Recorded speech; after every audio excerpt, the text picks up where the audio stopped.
Assalamualaikum warahmatullahi wabarakatuh. Bertemu lagi bersama Mang Umed di Tata Kalam.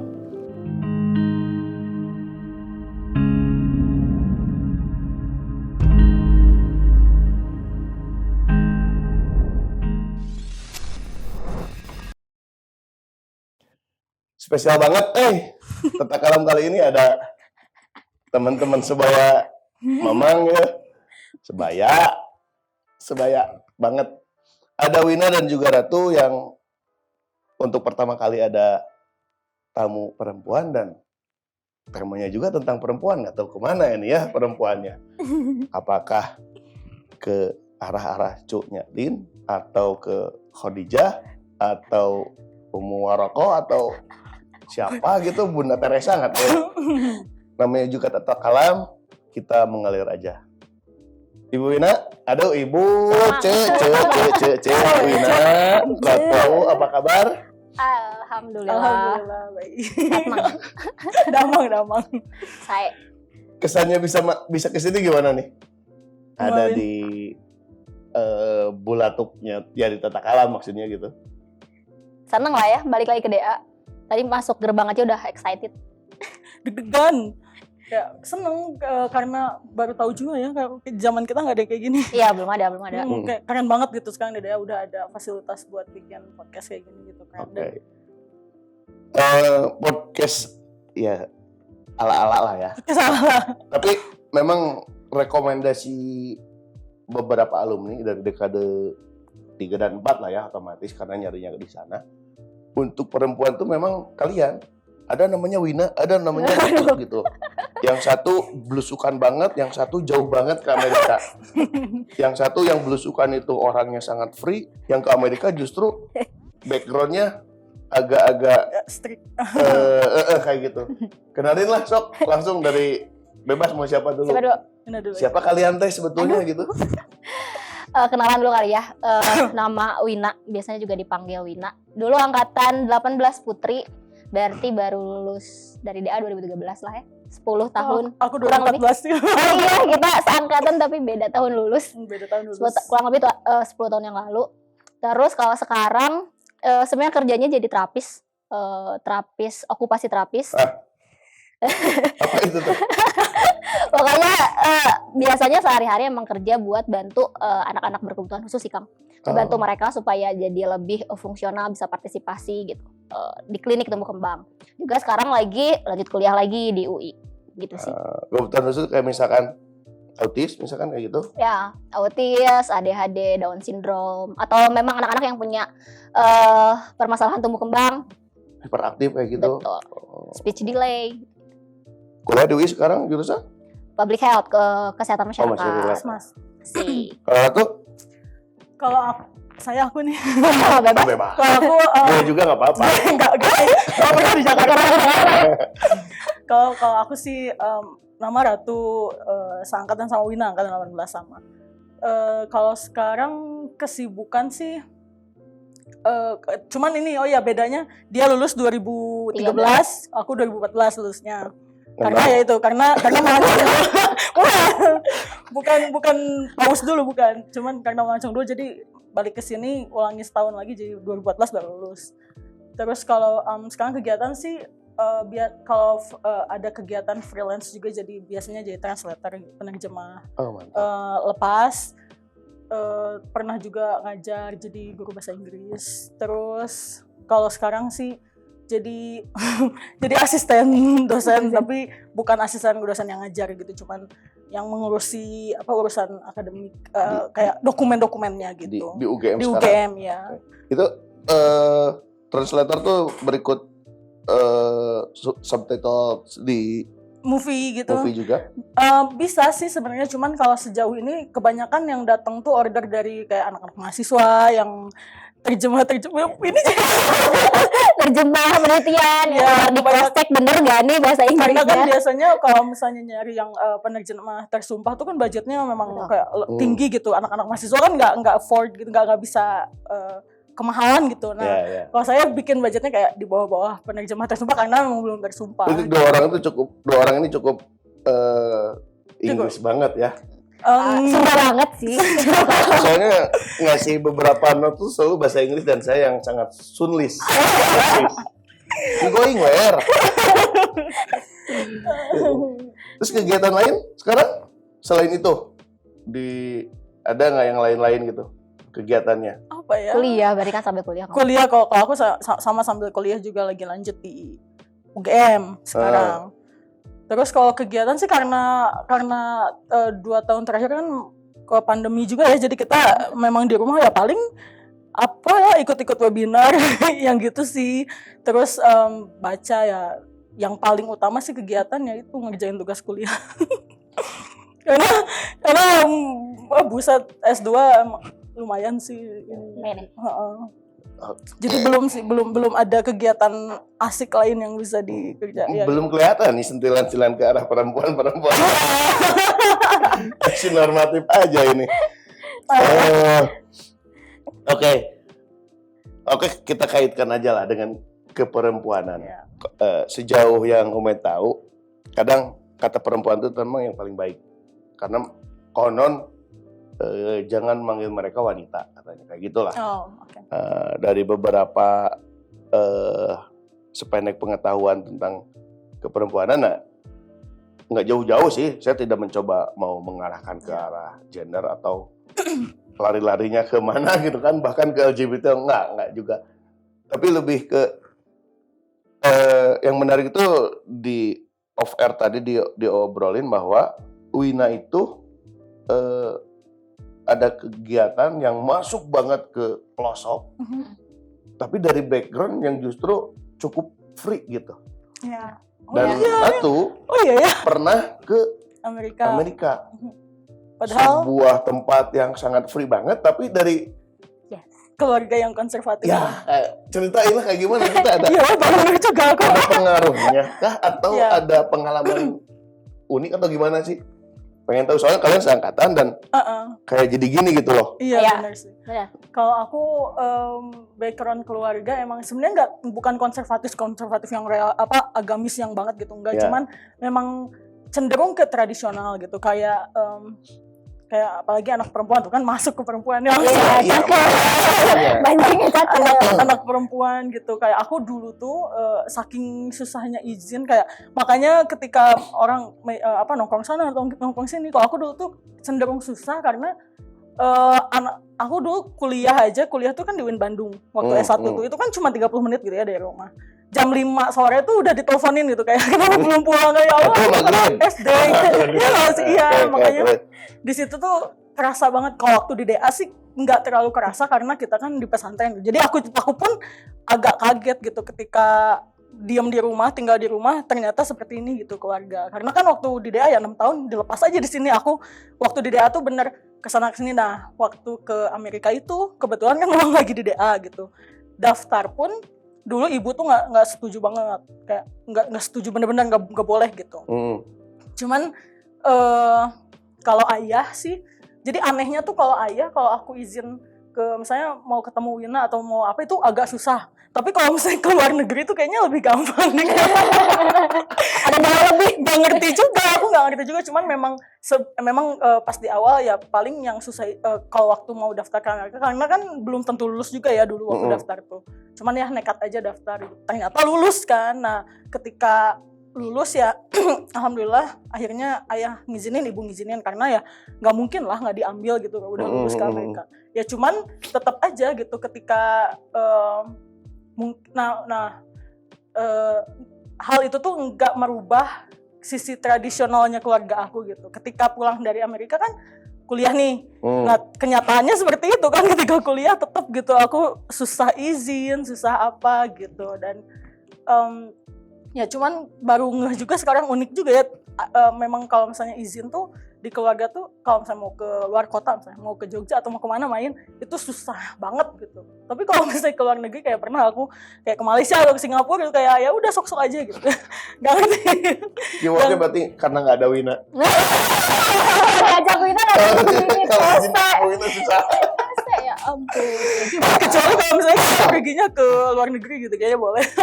Gitu sih. Cuman ya di situ sih kontrasnya memang di situ gitu. Kalau aku susah banget di perihal kayak perizinan gitu, bener-bener nggak bebas banget. Dan itu sudah pulang dari Amerika pun? Iya seperti itu Masih? kan, kuliah tuh udah pulang dari Amerika kan. Oh iya benar. Jam 5 tuh udah, Ya, udah tahu, makanya dulu tuh waktu kuliah tuh aku sering ya Allah, ini nanti nggak ditonton ya sama orang tua aku.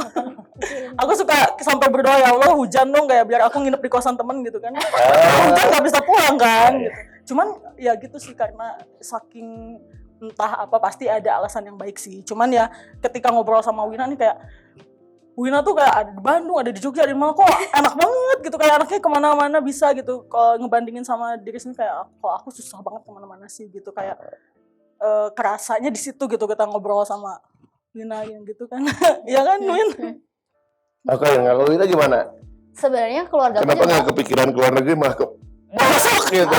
Kayaknya kalau aku pelosok gak akan dibolehin. lagi itu kepikiran kan, tapi kesempatannya aja baru ke pelosok Iya. kali ya. Oke.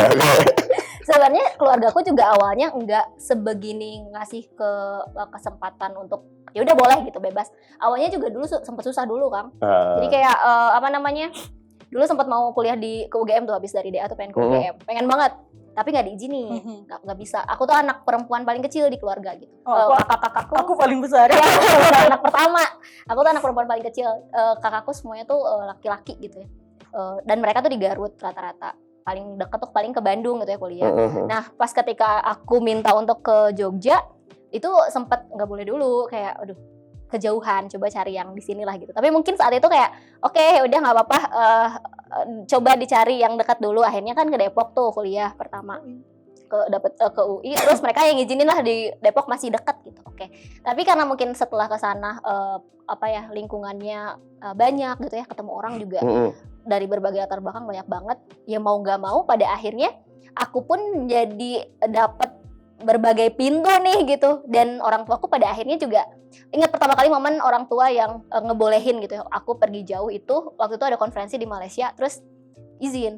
Terus pertanyaan berikutnya adalah sama siapa? Ada dosennya enggak? Dan lain sebagainya gitu. Terus kayak ya gimana?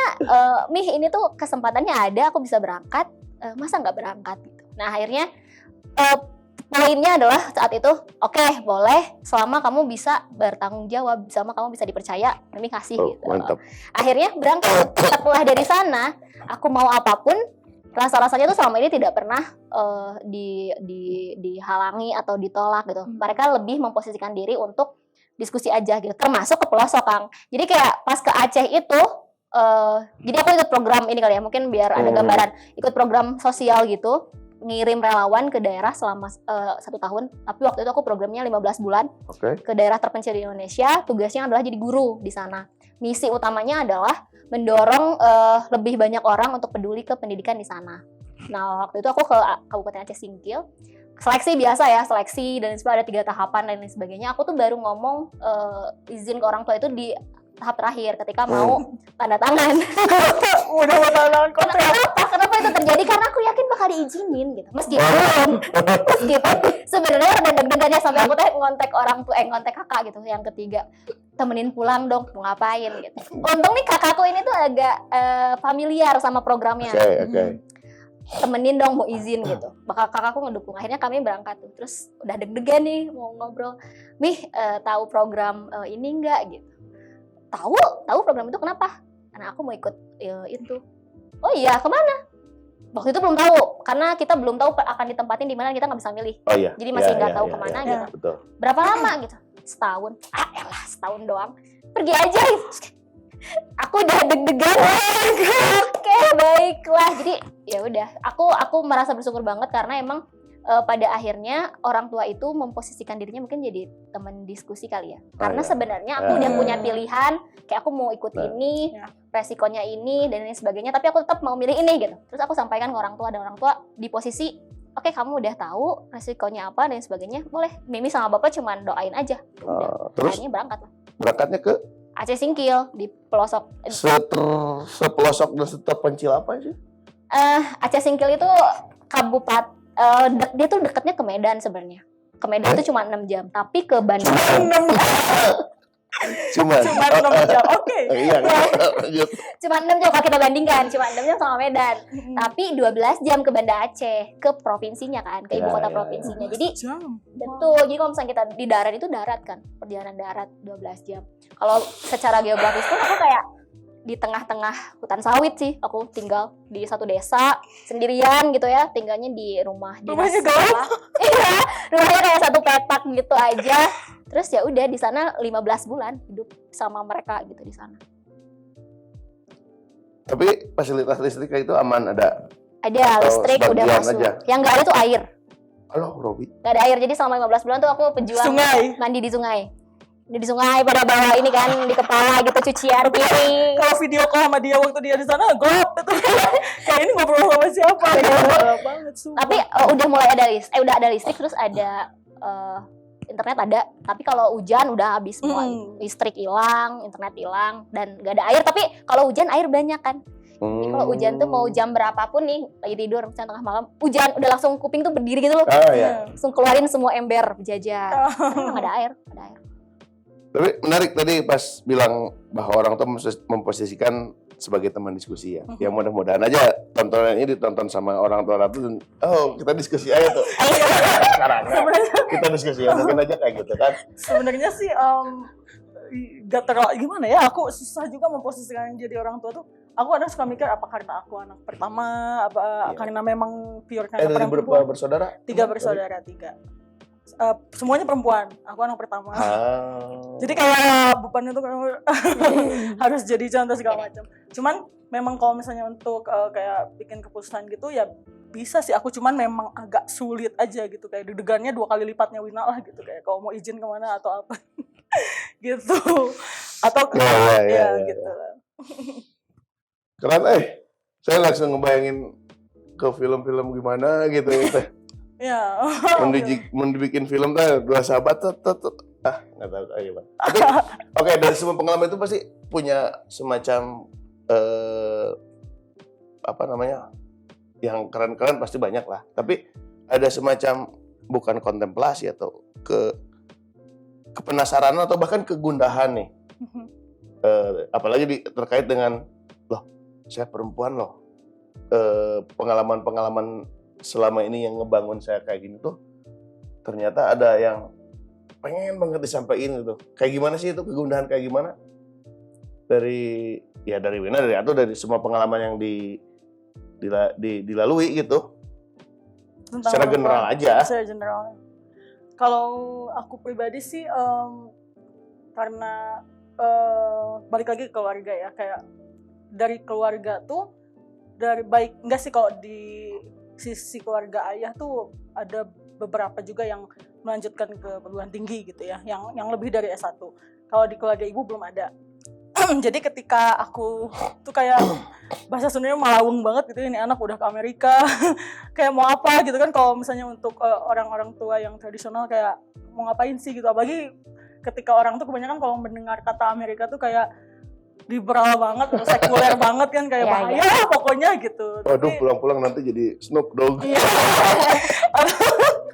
Snoop Dogg, Nicki Minaj. Ada ya kayak gitu kan. Cuman alhamdulillah sih memang banyak yang suportif. Cuman suka yang bikin resah tuh akhir-akhir ini, apalagi sering banget ada anggota keluarga, bukan keluarga inti, bukan ibu, bukan ayah, bukan adik, bukan, ada anggota keluarga yang lain gitu ya. Karena tahu kan dulu aku pernah ke Amerika setahun, terus kan jadi telat lulus SMA, terus sekarang lanjut lagi S2, terus kemarin kan sempat kerja dulu, terus lanjut S2, ada aja sentilan-sentilan kayak teh, kan manggil teteh ya, teh nikah dulu lah, nggak usah sekolah dulu, nanti nggak ada yang mau loh ya. Kayak aku tuh kalau misalnya udah diomongin kayak gitu kayak sakit hati gitu, nggak tahu kenapa ya, tapi sakit hati gitu kayak kok bisa-bisanya sih ngomong gitu. Aku lagi sekolah S2 kayak nggak usah, kayak kemarin kan udah ke Amerika, sekarang S2 sekolah jangan tinggi-tinggi, nanti nggak ada yang mau nikah kapan gitu kayak. Nah itu tuh berangkat dari situ tuh bener-bener yang pertama sakit hati dan mikir kan, jadi kenapa sih kok aku sampai sakit hati gitu diomongin kayak gitu. Iya. Nah di situ jadi aware juga, banyak juga ternyata memang eh, mungkin di kalangan kita gitu ya, di masyarakat Indonesia mungkin khususnya, mungkin pandangan masih ada aja pandangan tradisional kayak gitu yang bahwa perempuan itu jangan sekolah tinggi-tinggi, mungkin entah dari mana awalnya kan, nggak tahu juga, cuman tersadarkannya di situ karena ngalamin sendiri gitu, dikata-katain kayak gitu sama keluarga sendiri kan, kayak wow banget gitu. Nah terus juga karena bidang studi kan berdekatan banget dengan karya sastra gitu ya, jadi banyak juga baca-baca yang memang perempuan itu banyak juga yang mengalami kayak gini gitu, terutama di Amerika karena aku kan bidang studinya pengkajian Amerika gitu. Jadi pengkajian Amerika ya. Oke. Pengkajian Amerika. Jadi memang mengkaji banyak banget karya sastra di Amerika. Nah, memang menarik banget ketika menjurus ke perempuannya gitu, karena masih relatif mungkin jarang juga gitu, kayak siapa sih penulis perempuan Amerika yang kalian tahu gitu, maksudnya selain atau enggak kayak misalnya tokoh yang milenial banget kayak Marvel misalnya. Siapa sih Dr. Strange atau Captain America, kan yang perempuannya nggak disebut tuh. Padahal ada juga ya Marvel sekarang kan gitu. Tapi memang penulis Amerika pun jarang yang perempuan ya. Sebenarnya banyak. Aku tuh kalau misalnya harus nyebut beberapa, banyak sih, cuman memang jarang. Jadi banyak, cuman memang jarang dibahas di akademik gitu maksudnya. Masuk ke kampus-kampus tuh jarang. Gak muncul jadinya. Banyak tuh kayak kalau misalnya kayaknya teman-teman tuh bakal lebih tahu kayak Little Woman yang Louisa May Alcott, tahu kan? Tahu ya karena difilmin. Orang-orang tuh tahu biasanya karena difilmin. Udah jadi pop. Ya kan? Nah itu Little Woman itu Louisa May Alcott juga sangat terkenal karena filmnya. Sebenarnya kalau baca bukunya tuh lebih menggambarkan banget sih struggle-nya jadi perempuan tuh gimana di Amerika. Nah relate juga gitu, kadang ke kita relate gitu. Ke aku sih, karena aku yang baca, aku yang mengalami gitu. Kurang tahu ya yang lain gimana. Cuman kayaknya kalau misalnya ngobrol sama beberapa orang gitu, memang pandangan ke perempuan tuh masih ada aja gitu yang seperti itu, yang kayak tadi ke aku tuh kayak udahlah nggak usah sekolah tinggi-tinggi buat apa, kayak buat apa gitu. Terus aku nggak terima banget diomongin kayak gitu. Jadi ini bukan podcast dari dari situ, jadi pokoknya pemikirannya kegunaannya berangkat dari situ gitu. Oke, kalau Vina gimana? Kalau aku gelisahnya kayak gimana?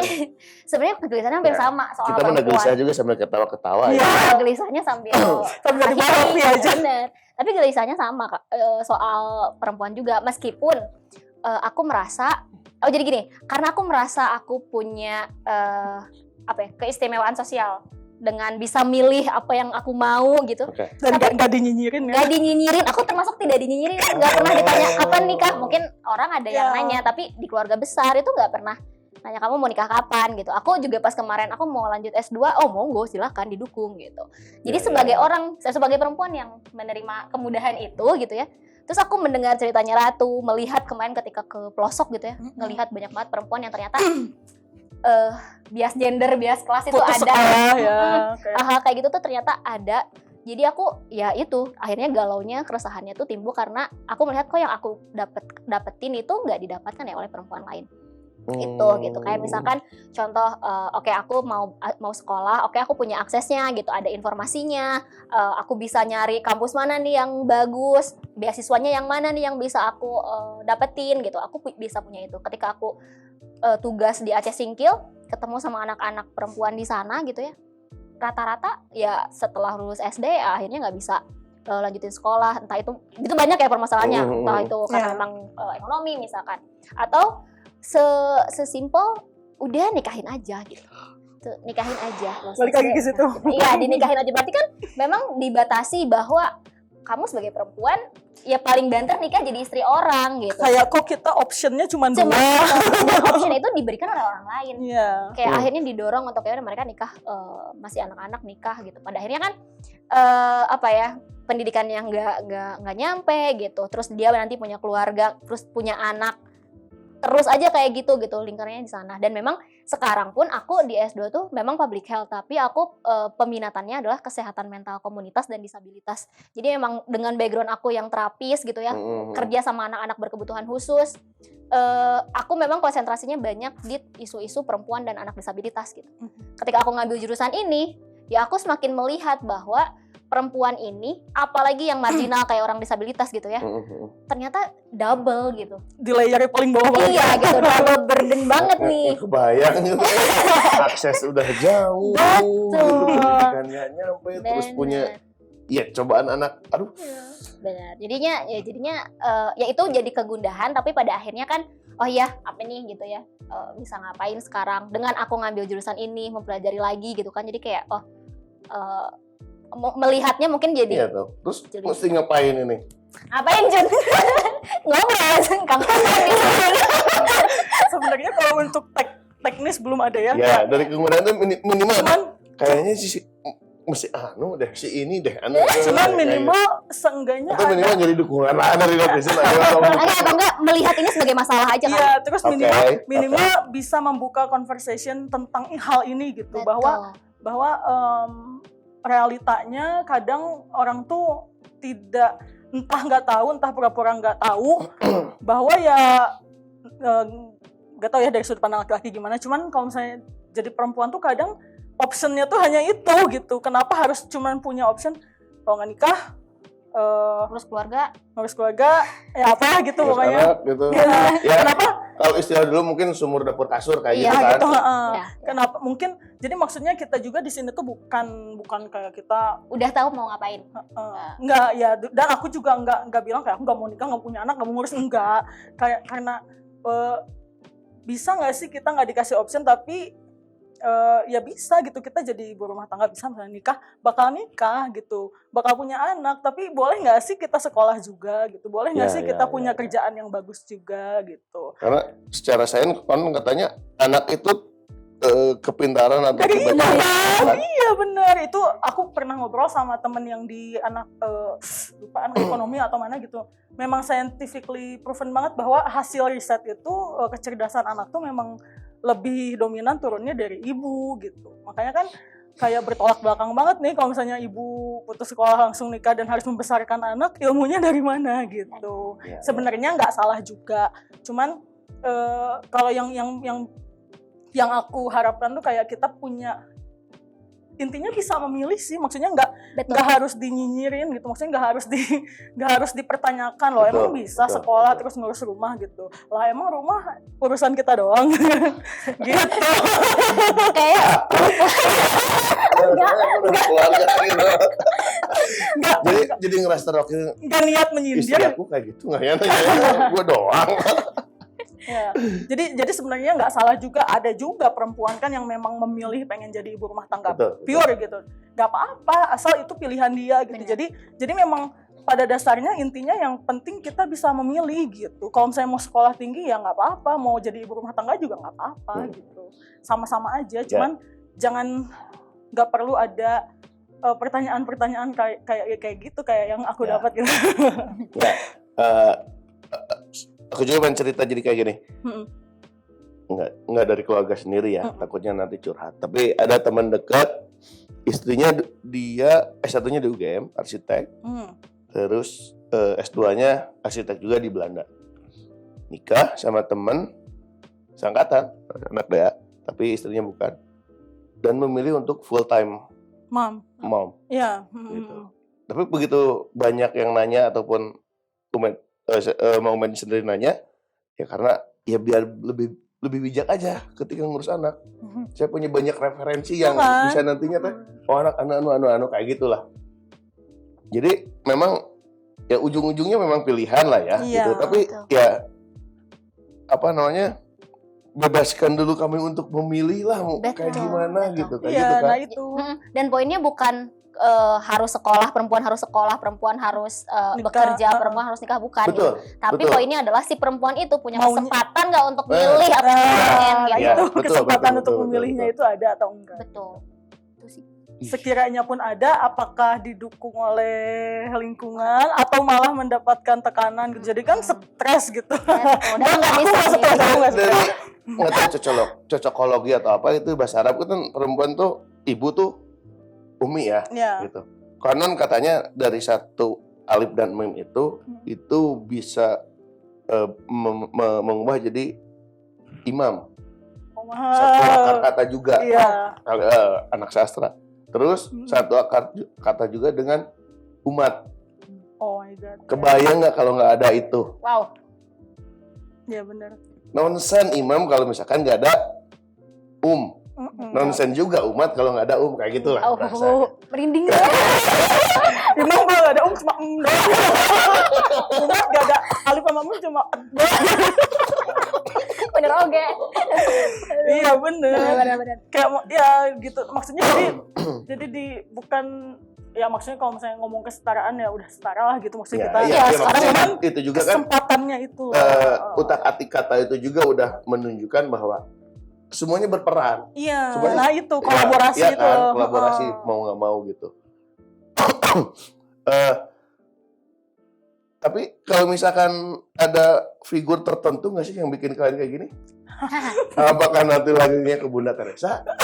Apakah ke Bangsa Timoti? Jangan-jangan. Disebut. Gimana Ada Win? ya. Kalau aku jujur nggak ada yang spesifik sih. Oh sama. Nggak ada yang apa ya istilahnya yang aku anggap ini Kayak satu inspirasi orang nggak? banget atau figur ini tuh satu Oke. nggak ada. Tapi kalau mungkin yang konteksnya lebih dekat sama aku perempuan ya kita inspirasinya Oke. perempuan ya. Pasti Mimi gitu ibuku karena itu yang paling dekat. Dan dia pun berangkatnya sama nih dari yang nggak punya pilihan untuk sekolah dan dia sekolah zaman dulu lah ya Kang. Terus akhirnya mungkin dia punya cara parenting yang seperti itu dan larinya ke aku gitu punya dapat kesempatan. Mungkin yang konteksnya dekat ya ibuku gitu yang sampai saat ini selalu jadi figur gitu karena Salah pertanyaan harusnya di luar. Di luar ibu. itu belum itu kan yang paling dekat ya yang paling dekat dan sampai saat ini gitu.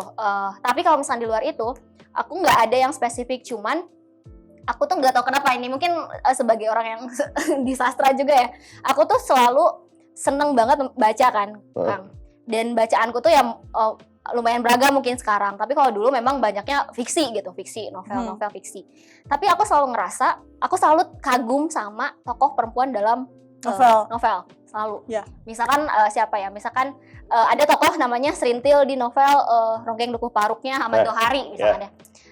Terus aku kan melihat itu novel apa sih karakter perempuan yang aku baca dalam buku itu kan gak selalu hebat dapat pencapaian apa enggak tapi mereka tuh selalu membawa konteksnya mereka entah itu mereka bawa masalahnya apa gitu konteksnya dia apa terus aku tuh selalu salut sama cara mereka untuk keluar atau mencari solusi dari masalahnya itu gitu jadi kalau bisa dibilang sebenarnya cara aku melihat mungkin fenomena ini bukan fenomena keresahanku saat ini berangkat juga dari tokoh-tokoh yang fiktif mungkin ya sebenarnya mungkin karena aku bacaannya ya bapakku dulu tuh Ahmad Tohari menggambarkan Serintil dengan segimana kebayang nggak kan aku mikirnya gini waktu baca Serintil gitu kayak ada ya perempuan yang dia harus punya beban seberat ini tapi dia juga nggak bisa apa-apa nih gitu dia harus ngelakuin tradisi yang ada di daerahnya terus dia juga mengalami berbagai hal yang tidak menyenangkan dalam hidup gitu terus aku kayak ada ya yang perempuan kayak gini meskipun mungkin di dunia nyata aku nggak tahu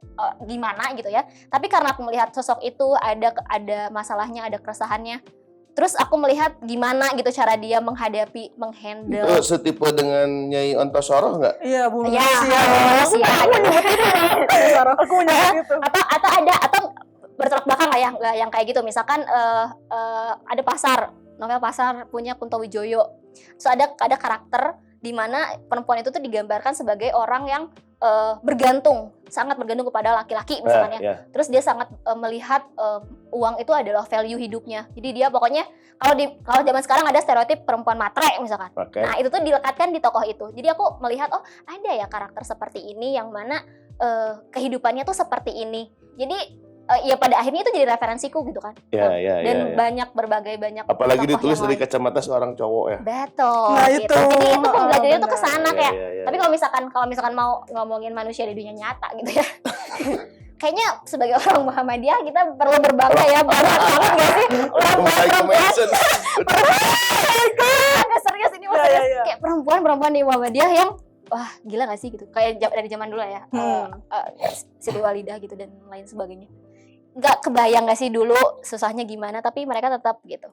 Kalau yang mau real, dan mungkin teman-teman yang alumni DA belajar gitu ya, bisa juga ngelihat ke sana gitu. Tapi dalam konteksku, aku banyak banget melihat ke buku-buku yang aku baca gitu. Karakter-karakter yang mungkin fiktif, tapi sebenarnya buatku efeknya besar banget gitu. Dan itu tadi disebut Nyai Walidah berarti sama Akang Darwis dulu tuh memang apa namanya? Real banget kolaborasinya kan. Iya. Betul. Nah, Oke, bener juga. Nyi sini. Oke, gerakannya ini anu. Betul. Setarain aja. Aku di sini sama Betul. teman-teman kauman lainnya misalkan kayak gitu. Kan keren kan? Keren Maksudnya kan kolaborasi gitu kan bener ya, kan? gitu. Sorry. Kang Darwis nggak ada poligami kan? udah aku nggak tahu itu. Coba dicek dulu. Ada yang tahu nggak sih? Guys? Enggak kayaknya. Aku nggak tahu sih. Aduh, kehadirannya gimana nih? Iya, setahu aku juga nggak ada. Nggak poligami. Tapi mudah-mudahan bener. Tapi komen aja lah kalau memang ada temuan-temuan.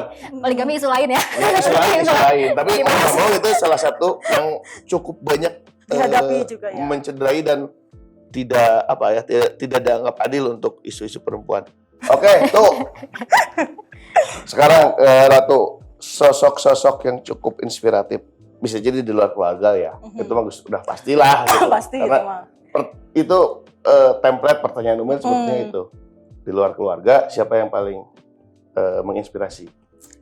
Kalau kayak tadi Wina kan nyebut tokoh-tokoh fiksi, itu sama ya, karena apalagi aku kan jurusan dari S1, S2 sekarang deket banget gitu, kerjanya tuh deket banget sama karya sastra. Jadi banyak banget, kalau misalnya Wina mention contoh-contoh yang lokal gitu yang di Indonesia, kalau aku banyak banget berkenalan sama kayak penulis-penulis perempuan yang di Amerika, di Inggris gitu. Prancis, Marie Antoinette gitu. Iya. Oh enggak ada. Cuman kayak kalau misalnya harus nyebut tuh kayak ada Virginia Woolf, ada Mary Virginia Woolf ya. Ada Louisa May Alcott, ada juga yang paling bikin wah banget tuh ada cerita tuh tentang, tahu kan di New York tuh ada Brooklyn Bridge itu loh yang kalau lewat tuh di film-film kelihatan patung Liberty loh itu. Nah, tahu nggak sebenarnya itu si Brooklyn Bridge itu yang bangunnya itu perempuan loh. Tahu nggak? Nggak tahu aku. Iya, jadi maksudnya yang tercatat sejarah itu memang laki-laki, yaitu ayahnya. Namanya itu John Roebling itu. Aku juga baru tahu kemarin kuliah nih S2 ada nerap sedikit. Semester nerap lah ya. Iya, jadi memang arsitektur utamanya sih ada namanya John Roebling itu laki-laki. Terus dia sebelum kan udah perencanaannya tuh bertahun-tahun ya. Pas mau pelaksanaan meninggal karena sakit tetanus kalau nggak salah. Terus dilanjutkan oleh anaknya namanya Washington Roebling. Dan itu meninggal juga anaknya tuh. Ternyata si pembangunan Brooklyn Bridge ini tuh sampai 14 tahun lamanya. Karena memang besar banget, panjang mah sampai 400 meter. Sampai berapa ya lupa aku. Panjang gitu. Panjang banget. Oh ya panjang banget. Biar kena ke Wina. Tok. Nah, yang bikin wah itu kisah bahwa setelah ayahnya si John Roebling meninggal, Washington Roebling meninggal juga, ternyata yang melanjutkannya itu istrinya John Roebling, namanya tuh Emily Roebling gitu, lupa. Pokoknya istrinya yang bayangin pada tahun 1860-an gitu membangun itu, kayak orang bakal percaya nggak sih kalau misalnya bilang ini yang bangun Brooklyn Bridge di New York tuh perempuan.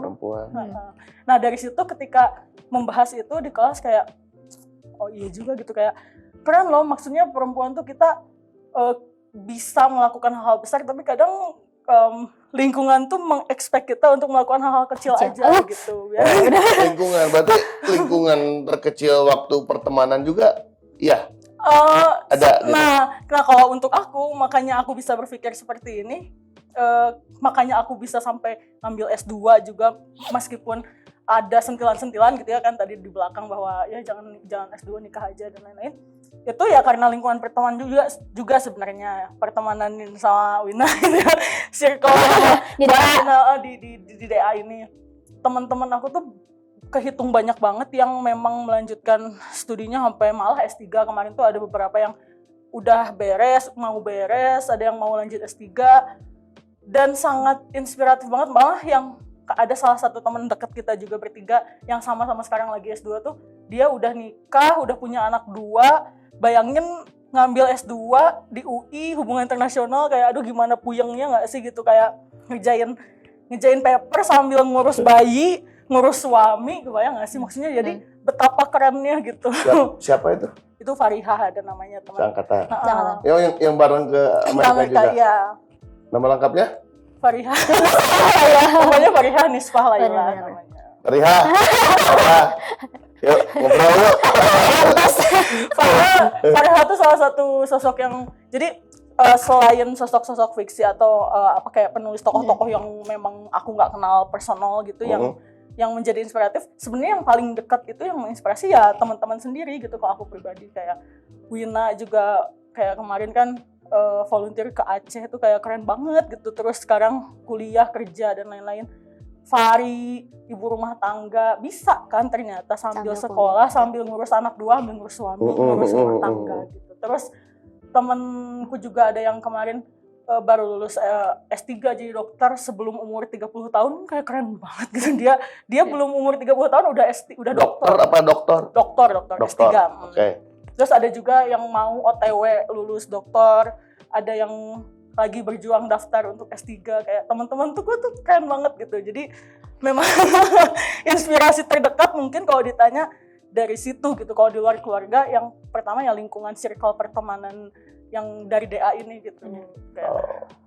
Angkatan kalian menginspirasi sesama angkatannya? Semoga saja. Gitu. Keren. Menarik dari tadi, dan sebetulnya pengen banget ngobrol lebih jauh, lebih detail masalah perempuan, tapi mungkin aja di segmen lain lah ya.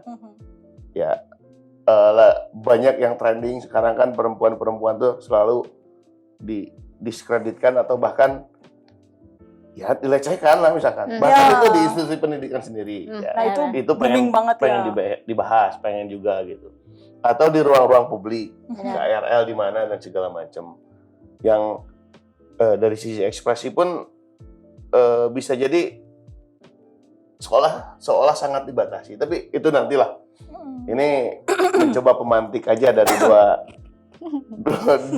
dua narsum keren inilah, Wina dan Ratu gitu. Nanti teman-temannya tadi udah di-mention, ada Budila sebagai pemberdaya perempuan yang cukup dekat dengan pemberdayaan. Ada yang lain lah, yang pasti. Dan di off-air juga tadi disentuh kan, bagaimana irinya alumni perempuan dulu Arkom ketika melihat yang dielu-elukan tuh selalu itu saja. Laki-laki terus gitu loh. Lelaki please atuh gitu. Meskipun dengan berbagai macam pertimbangan ya, ada alasan dan segala macam. Closing statement deh. Mudah-mudahan nanti ada segmen lain, tapi untuk sekarang kita cukupkan segini dulu. Tapi sebelumnya ada statement, bukan closing sih, statement dari Ratu dan Wina tentang isu yang tadi dibahas. Ya, Wina dulu. Sekaligus dengan harapan. Harapannya kayak gimana gitu. Oke, kalau aku ngelihat isu ini seneng banget sebenarnya diajak ke sini terus ngobrolin isu yang jadi keresahan kami berdua gitu ya. Harapannya bukan apa-apa sih, pengennya ini itu menjadi isu bersama gitu, bukan hanya jadi isu pribadi kita masing-masing. Misalkan Ratu dengan konteksnya yang bersama keluarga punya struggle apa gitu, selesai di Ratu tidak gitu, tapi ini tuh jadi isu bersama di mana perempuan lain mungkin juga merasakan hal yang Ratu rasakan, atau sebaliknya apa-apa yang privilege dan keistimewaan sosial yang aku dapat di keluargaku mungkin juga dirasakan oleh perempuan lain, dan itu tidak berhenti di kita. Kita berarti harus punya kewajiban untuk merasa bahwa perempuan lain yang belum punya ini tuh harus juga punya kesempatan, dan itu tuh bukan kerja satu gender gitu, kayak kerja 2 gender. Jadi harapannya ya ini tuh jadi perempuan itu jadi topik yang emang dibicarakan bersama, gak cuma sama perempuan tapi juga sama laki-laki. Harapannya harapannya mah banyak ya. Kayak aku pribadi kayak masih banyak banget nih yang pengen explore gitu ya dalam hidup ini, isu-isu yang pengen didalami. Dan semoganya sih aku juga tetap punya rasa ingin tahunya tetap ada, dan harapannya bisa lebih banyak yang interaksi sama Delu Arkom, Ya. terutama Amin, dengan amin, Putri. amin, amin, amin. Ada Mang Umed di sini. Nggak langsung kepada Dorongkomnya, ada kanal YouTube-nya. Iya. Benar-benar. Kalau dari aku mungkin yang harus dijelaskan dulu tuh bahwa sebenarnya dengan berstatement seperti ini kita tuh bukan bukan artinya membenci laki-laki. Oh iya, ya kan? tidak. Bukan artinya kita tuh lebih baik dari Kang Umed. Memang juga laki-laki.